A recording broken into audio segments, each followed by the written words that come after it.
को नमस्कार, आदाब, सत श्री अकाल दोस्तों। मैं रजनी स्वागत करती हूँ आपका हमारे चैनल विद्या ज्ञान अर्जन में। तो जैसा कि दोस्तों आपको पता है कि हम यहाँ पे यूनिट 9 पढ़ रहे हैं हमारे सोशल साइंस सब्जेक्ट की, और इसमें हम उद्योग पढ़ रहे हैं। तो उद्योगों में हमने 2 उद्योग कल कंप्लीट कर लिए थे, सूती वस्त्र उद्योग और चीनी उद्योग हमने कंप्लीट कर लिए थे। आज हम आगे के पढ़ेंगे सीमेंट उद्योग। राजस्थान में मैंने जैसे आपको पहले भी बताया, जब मैंने चूना पत्थर में आपको पढ़ा रही थी खनिजों में, तो कहा था कि सीमेंट में राजस्थान प्रथम है, तो इसलिए उद्योग भी इम्पोर्टेंट हो जाता है। तो देखते हैं कैसे क्या सिचुएशन है अपने यहाँ पे। राज्य वर्तमान में सीमेंट उत्पादन में देश में प्रथम स्थान रखता है। सर्वप्रथम सबसे पहला स्थान है सीमेंट बनाने में, ठीक है, क्योंकि अपने यहाँ पे पत्थर बहुत ज़्यादा होता है, चूना पत्थर अच्छा होता है, तो अपन सीमेंट अच्छी उत्पादित कर लेते हैं। सर्वप्रथम 1915 में क्लिक निक्सन कंपनी द्वारा लाखेरी बूंदी में सीमेंट का कारखाना खोला गया। कब खोला गया? 1915 में। कंपनी का नाम था क्लिक निक्सन कंपनी। और कहाँ खोला गया? लाखेरी बूंदी में। इंपॉर्टेंट नाम है दोस्तों। वैसे भी सीमेंट के उत्पादन में भी लाखेरी बूंदी महत्वपूर्ण है, तो लाखेरी बूंदी याद रखिएगा। पहली कंपनी खोली गई थी 1915 में। उत्पादक क्षेत्र अगर अपन देखें तो चित्तौड़गढ़, सिरोही, बूंदी, उदयपुर, कोटा, पाली, नागौर, जोधपुर, अजमेर और सवाई माधोपुर, मतलब बहुत सारे इलाकों में अपने यहाँ पे सीमेंट हो रहा है।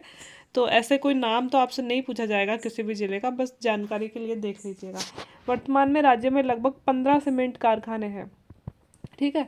सर्वाधिक उत्पादन क्षमता जिस कारखाने की है उसका नाम है जेके सीमेंट। निम्बाहेड़ा चित्तौड़गढ़ में यह कारखाना स्थित है। ये सबसे ज़्यादा सीमेंट अभी उत्पादन क्षमता, मतलब इसकी उत्पादन क्षमता, प्रोडक्टिविटी इतनी ज़्यादा है कि ये कर सकता है। लेकिन उत्पादन की दृष्टि से सबसे बड़ा कारखाना ग्रासिम सीमेंट कोटपूतली जयपुर में है। देखो, इसकी उत्पादन क्षमता है, मतलब ये इतनी, मान लो कि ये 100 टन सीमेंट बना सकता है ना, लेकिन अभी बना रहा है मान लो 70 ही, है ना। तो क्षमता कितनी हो गई? इसकी क्षमता हो गई 100 टन, और उत्पादन कितना कर रहा है? 70 टन, ठीक है। तो इसकी उत्पादन क्षमता राजस्थान में जितने भी कारखाने हैं ना, उनमें सबसे ज़्यादा जेके सीमेंट की है।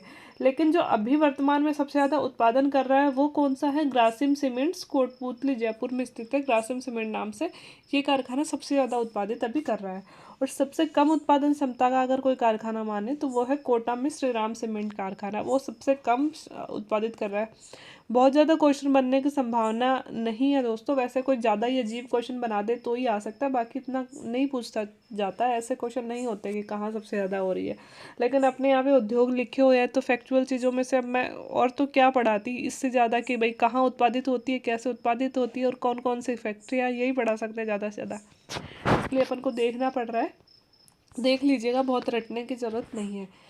लेकिन ये इम्पोर्टेंट है कि राज्य में जो सफ़ेद सीमेंट है, सफ़ेद सीमेंट कहाँ उत्पादित की जाती है, बहुतों बार क्वेश्चन आता है। और इसमें सबसे पहला नाम आता है गोटन नागौर। गोटन नागौर बहुत फेमस है दोस्तों, राजस्थान में नहीं पूरे भारत में सफ़ेद सीमेंट के उत्पादन में गोटन नागौर फेमस है।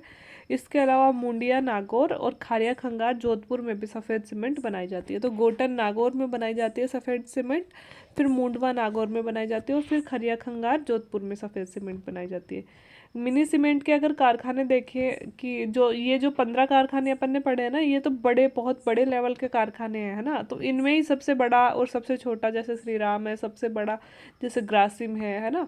लेकिन अगर छोटे कारखाने देखें, और भी छोटे मोटे बहुत सारे हैं अपने यहाँ पे, तो उनमें है एक तो आबू रोड सिरोही में स्थित है, नीमका थाना सीकर में स्थित है, बहरोड अलवर में स्थित है, कोटपूतली जयपुर में, हिंडोन सिटी करौली में।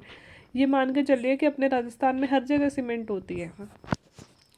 अब ऊन उद्योग देख लेते हैं, क्योंकि अपने यहाँ पे पशुपालन बहुत ज़्यादा होता है, क्योंकि अपन मरुस्थलीय इलाके में आते हैं, और मरुस्थलों में बारिश तो होती नहीं है, तो लोग अपनी आजीविका के लिए, कि भाई कृषि तो अपन यहाँ पे बहुत ज़्यादा, मतलब कृषि का कोई भरोसा नहीं है, मानसून का जुआ अपने यहाँ पे कृषि कहलाती है। तो अगर किसी साल अकाल पड़ा तो अपन किस पे डिपेंड होंगे? पशुओं पे। तो पशुओं में दोस्तों, क्योंकि जो भेड़ पालन अपने यहाँ पे अच्छी की जाती है, तो भेड़ पालन किया जाता है, तो फिर ऊन भी निकाला जाएगा उनसे। तो इसीलिए देश के कुल उत्पादन का 40% ऊन राजस्थान में बनाई जाती है। कितनी? 40%। जोधपुर, बीकानेर, चूरू व कोटा ऊनी वस्त्र का धागा बनाते हैं। कहाँ कहाँ? जोधपुर, बीकानेर, चूरू व कोटा। एक चीज़ तो देखो, 2 जिले तो हो गए रेगिस्तान वाले, जोधपुर बीकानेर, है ना। चूरू भी रेगिस्तान में ही आता है। इसके अलावा कोटा थोड़ा सा अलग है, क्योंकि कोटा में बारिश होती है, फिर भी वहाँ पे ऊनी धागा निकाला जाता है। तो ये याद रखिएगा, जोधपुर, बीकानेर, चूरू और कोटा। स्टेट वुलन मिल्स जो अपनी है ये ऊन बनाने की, वो बीकानेर में स्थित है। Worsted spinning mills Churu Nagaur में स्थित है, मतलब एक चूरू में स्थित है और एक नागौर के लाडनू जगह पे स्थित है, ठीक है। और जोधपुर ऊन फैक्ट्री जोधपुर में है। राष्ट्रीय ऊन बोर्ड याद रख लेना बस, क्योंकि ये राष्ट्र से संबंधित संस्था है जो राजस्थान में स्थित है। जैसे कि अपने बीजीए मसाला केंद्र वो राष्ट्रीय था बीजीए अजमेर में, है ना। और सरसों का राष्ट्रीय अनुसंधान केंद्र कहाँ था, सेवर भरतपुर में। तो वो राष्ट्रीय अगर कोई संस्था अगर राजस्थान में स्थित है तो वो इम्पोर्टेंट हो जाती है। तो ये राष्ट्रीय ऊन बोर्ड स्थित है जोधपुर में, है ना। बस ऊन में आप यही याद रख लीजिएगा, बाकी ये कोई नहीं पूछने वाला, इतना इम्पोर्टेंट नहीं है।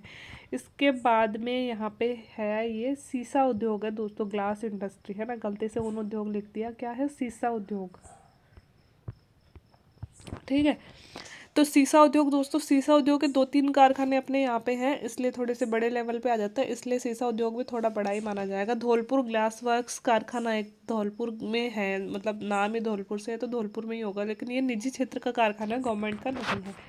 एक है दोस्तों the hitech precision glass works, the hitech precision glass work, ये है धौलपुर में है ना। दूसरा भी गंगानगर शुगर मिल्स के अंतर्गत कार्यरत कांच के बीकर्स, बायलर्स और फ्लास्क का इसमें निर्माण किया जाता है। गंगानगर शुगर मिल्स से दोस्तों कुछ उत्पाद यहाँ पे आता है, प्रोडक्ट, है ना, बचा हुआ, वो ग्लास बनाने में इधर उपयोग किया जाता है। और इसमें बनाया क्या जाता है, कांच के बीकर बनाए जाते हैं, बायलर्स और फ्लास्क वगैरह ये सब बनाए जाते हैं। बस आपको इतना याद रखना है, the hitech precision glass work Dholpur में स्थित है।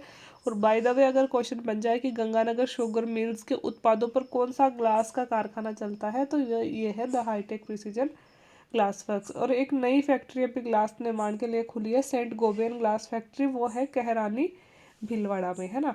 तो ये भी एक इम्पोर्टेंट फैक्ट्री हो जाती है, ये है कहरानी भीलवाड़ा में। तो ये थी दोस्तों अपनी ग्लास इंडस्ट्री, ऊन इंडस्ट्री और सीमेंट इंडस्ट्री। मैंने कहा था ना 4-5 उद्योग ही ऐसे हैं राजस्थान में जो इम्पोर्टेंट है, बाकी इतने इम्पोर्टेंट उद्योग अपने यहाँ पे है नहीं। बाकी अब जो छोटे छोटे से उद्योग है मैं उनको वैसे बताऊंगी कि ये कौन से ज़िले में है और क्या नाम है उद्योग का, तो वो अपन 1-2 वीडियो में और डिस्कस कर लेंगे। तो आज बड़े वाले उद्योग तो हो गए, और जो छोटे उद्योग है जो लोक कला है राजस्थान की, है ना, वो भी अपन देख लेंगे उद्योगों के अंतर्गत, उनमें से ज़रूर क्वेश्चन बनता है। तो उद्योगों में से तो इतना ही क्वेश्चन बन सकते हैं। तो आज के लिए इतना ही। अगर वीडियो अच्छा लगा हो तो लाइक, शेयर एंड सब्सक्राइब करते रहें। Thank you very much.